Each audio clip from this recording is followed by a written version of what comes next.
ينادون بالحرية للمرأة ثم يقولون لباس الرجعية والتخلف عن حجابها، ويقولون امرأة غير محجبة ومحترمة أفضل من امرأة محجبة وغير مستقيمة. السؤال: هل تشريع الحجاب اليوم جديد على البشرية؟ ولماذا نشاهد ونسمع هذا الهجوم على الحجاب والانتقاص منه؟ اليوم بإذن الله سنتفكر أكثر بتشريع الحجاب في الإسلام، لأنه فعلا موضوع مهم جدا في هذا الزمن. فسيروا في مناكبها وسيروا نحو خالقها. فسيروا في مناكبها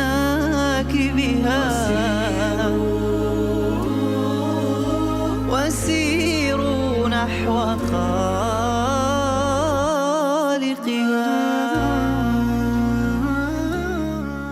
يجب علينا أن نعلم أن من أعظم أصول الفطرة هي فطرة العفة، فتجد الرجل من فطرته أن يستر عورته، فكما تعلمون أن عورة الرجل من السرة إلى الركبتين، وتجد بعض الرجال يزيد على ذلك بالستر ويستر عورته أكثر، وذلك من فطرة الإنسان وفطرة هذا الرجل. كذلك المرأة من فطرتها أن تستر عورتها، وعورة المرأة كما تعلمون أيضا أنها كل جسدها ما عدا الوجه والكفين.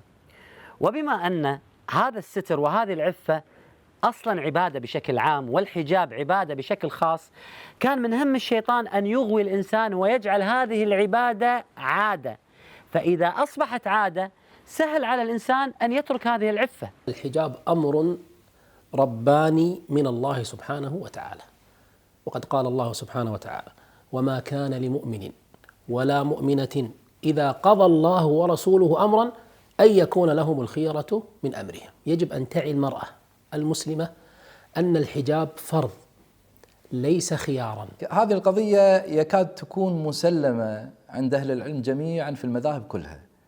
قضية الحجاب اللي هو الساتر هذا، وكذلك الساتر الفضفاض على جسد المرأة الواسع، هذا محل اتفاق. فللأسف اليوم بعض النساء أصبحن يتركن هذا الحجاب لأنهم يعتقدون أن هذا الحجاب عادة، فاستسهلوا هذا الأمر. يكفينا فقط أن نعرف أنه منذ عهد النبي صلى الله عليه وسلم لا يوجد أي كلمة من أي مذهب من المذاهب المنتسبة للإسلام ولا رجل عالم ولا عامي قال أن الحجاب ليس فرضا. الأدلة القرآنية والأدلة النبوية واضحة وجلية أمام كل البشرية بأدلة الحجاب والستر، كما قال الله سبحانه وتعالى في سورة الأحزاب: يا أيها النبي قل لأزواجك وبناتك ونساء المؤمنين يدنين عليهن من جلابيبهن ذلك أدنى أن يعرفن فلا يؤذين وكان الله غفورا رحيما. اتفقنا مع امرأة غير محجبة وطلبنا منها المشي في الشارع في دولة أوروبية، مرة بدون حجاب ومرة بحجاب، فكان هذا المقطع. For me, it's so disturbing. It's so annoying for me when guys flirt in the streets. I don't like it because it's like catfishing. It's like fishing. So many. I say when we were going, it was like in every step they were doing an act, like talking or expressing their faces, and with the cars. There were so many, like in the first. And I was feeling not comfortable. In the second, when we were going, it was the balance. I didn't want it attention, but I was in the first dress and they say to me hello. Why with the second didn't say hello? That's the point. I was the same person, just changing the clothes. أنا أعرف أن البعض سيقول أن هناك منقبات ويتعرضن للتحرش والإزعاج، وهذا صحيح.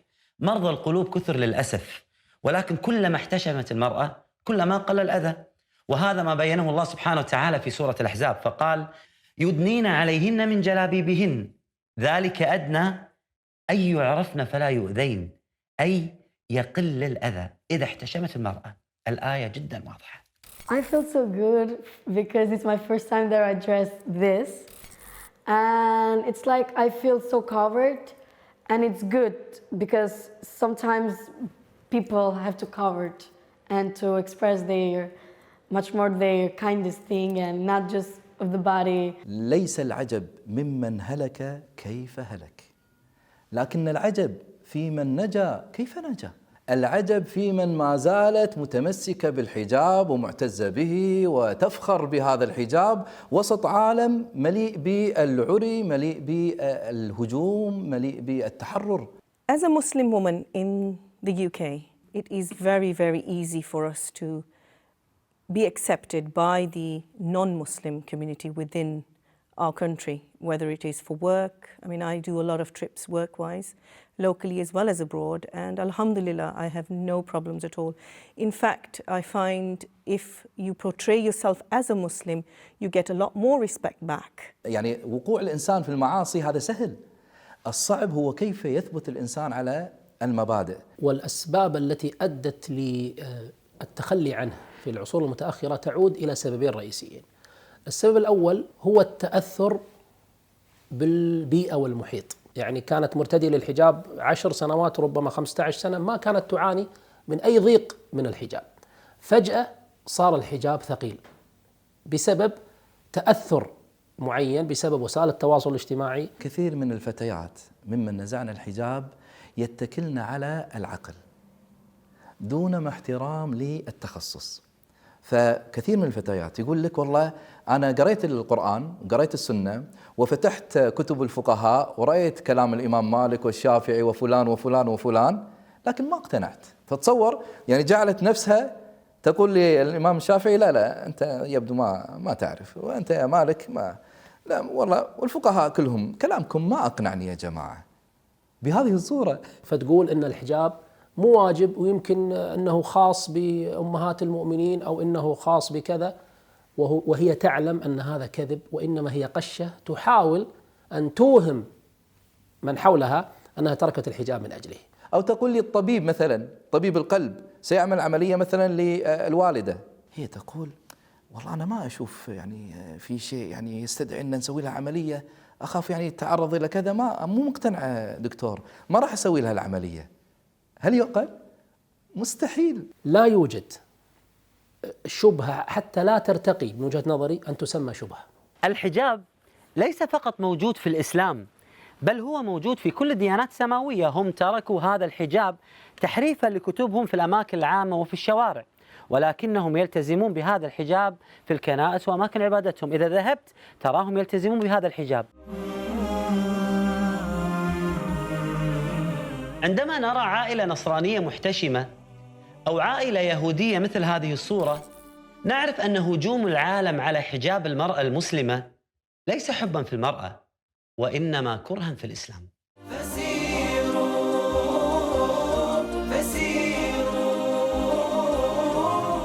حجاب المرأة المسلمة أصبح فوق كونه فرضا أصبح رمزا للدين. في حادثة نيوزيلندا الأخيرة كيف عبرت رئيسة وزراء نيوزيلندا ومن معها من نساء نيوزيلندا عن تعاطفهم مع المسلمين؟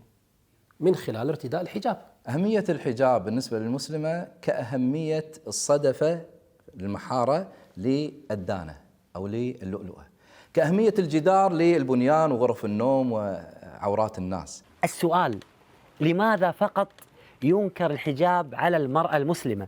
هم تركوا ملابسهم وتركوا الحشمة في الغرب ويقولون هذه من الحرية، وإذا لبست المرأة المسلمة الحجاب وكانت بحشمتها يقولون المرأة مظلومة. هذه المرأة هي التي اختارت من غير إجبار، هي التي اختارت ملابسها وحشمتها المناسبة لفطرتها، وهذه هي فعلا كلمة الحرية. الحجاب هو احترام لحرية المرأة. قد يقول قائل أنت فاهم غلط، الناس قاعد يقولون أن الحجاب هو ضد حرية المرأة. لا، أنا أقول لك أنا أعي ما أقول. في امرأة ذكرت قصتها الكاتبة كاثرين بولوك في كتابها نظرة الغرب إلى الحجاب. قد ذهبت في رحلة مع زوجها إلى تركيا، في القرن الثامن عشر الميلادي، وارتدت فعلا الحجاب. فلما سئلت بعد عودتها إلى أهلها كيف رأيت الحجاب؟ قالت: وجدت فيه الحرية، ما أشعر أن أنظار الرجال تقيدني في مشي أو في جلستي أو في ذهابي أو في إيابي. They weren't seeing us at all. They weren't. They were just like seeing us and their head was straight to another action. الإسلام يريدنا أن نتعامل مع المرأة كعقل وروح لا كجسد. بعضهم يقول أن الإيمان في القلب وأن الأعمال بالنيات ما لها علاقة بالحشمة والحجاب، وبعضهم أيضا يقول أن تجد أحيانا المرأة الغير محجبة أعمالها وأخلاقها أفضل من المرأة المحجبة، وهذا خطأ كبير. التعميم خطأ المرأة المحجبة هو خطأها على نفسها. أنا أضرب لكم مثال على نفسي، أنا فهد. اليوم إذا أخطأ فهد فخطأ فهد هو خطأ على نفسه، ولا تزر وازرة وزر أخرى. ما لهم علاقة أئمة المساجد والمتدينين. اليوم الطبيب إذا كان بلبسه وأخطأ هذا الطبيب، الطب ليس له علاقة، والأطباء الآخرين ليس لهم علاقة بخطأ هذا الطبيب. كلمة وجملة الإيمان بالقلب هذه كلمة خاطئة تماما. في الإسلام جاء الإسلام أن الإيمان في القلب ويظهر عليه الأعمال والجوارح، ونقرأ الآيات الكثيرة في القرآن. يقول الله سبحانه وتعالى: إن الذين آمنوا وعملوا الصالحات. يجب أن يتوافق الإيمان مع العمل أمام الله سبحانه وتعالى. فمن أهم الأعمال الصالحة للمرأة إن كانت مؤمنة هذا الحجاب. وينبغي أن تستشعر وهي ترتدي حجابها أنها في عبادة. المرأة فيها ميزة على الرجل، أنه هي طالعة من البيت بحجابها هي فيها جزء عبادة في سترها. الحشمة من الفطرة. لما أسلمت أختنا لورين بوث كان لها طفلتان. اسمعوا معي ماذا قالوا لها. And at the time they were 10 years old and 8 years old. And I said to them, your mum is thinking of becoming a Muslim, what do you think? And they said, we have 3 questions. And the first question was, when you are a Muslim, will you still be our mummy? And I said, yeah, I think I'll be a better mother. The second question was, when you are a Muslim, will you still drink alcohol? I said, I'll never drink alcohol again. They said, if you are a Muslim, will you still wear revealing clothing? I said, why did you ask me this? And my daughter Holly said, because you always show your neck and chest area and we hate it, we want you to stop. I said, look, if I'm Muslim, I will always be modest when I leave the house. And they said, we love Islam, that's it. And alhamdulillah, my daughters became Muslim and began praying with me straight away. Subhanallah. I have employees in my business who also wear hijab and they do the day-to-day running quite happily without any issues at all. If women would like to wear the hijab, it is something that would be accepted openly and people out there will accept whatever you want to practice. You choose to practice and you are happy to do it without any worries at all. لذلك الحجاب عمره ما عاق المرأة عن اختراع أو اكتشاف أو علم أو تطور أو استشارة أن تستشار أو تصل إلى أعلى المراتب. ويجب علينا أن نعلم أن الحجاب ليس له علاقة بالجهل والتخلف، فلا نستطيع أن نحصي عدد النساء اللاتي حصلن على شهادات عالية وتفوقوا في كثير مجالات وتقلدوا تبارك الرحمن مناصب عديدة في كل المجالات وكانوا محجبات ومسلمات ومحتشمات. فيجب علينا أن نقول دائما أن الحجاب هو غطاء للرأس وليس غطاء للعقل. فكان دلالة التفكير بقلب ملؤه التكبير وبالتسبيح والتهليل رقى حقا إلى مولاه. فكم في الكون ما يحوي وفي الملكوت ما يطوي فذاك الله منشئه بديع جل ما سوى.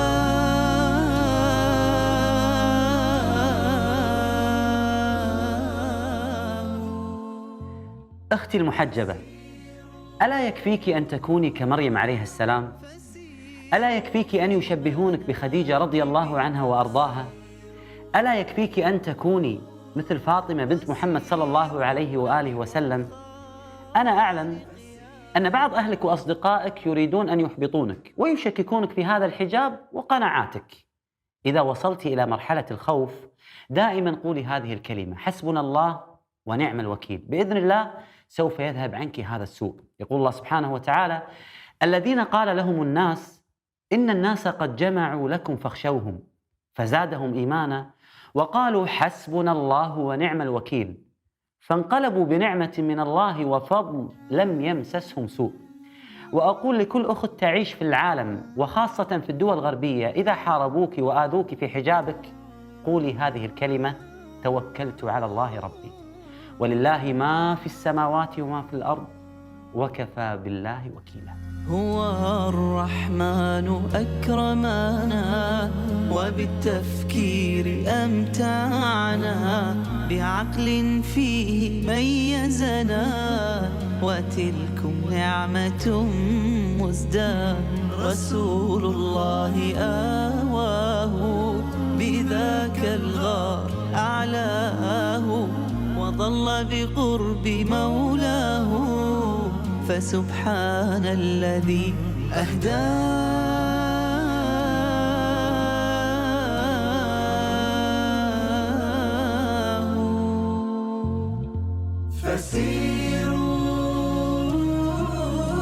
فسيروا في مناكبها وسيروا نحو خالقها. فسيروا في مناكبها وسيروا نحو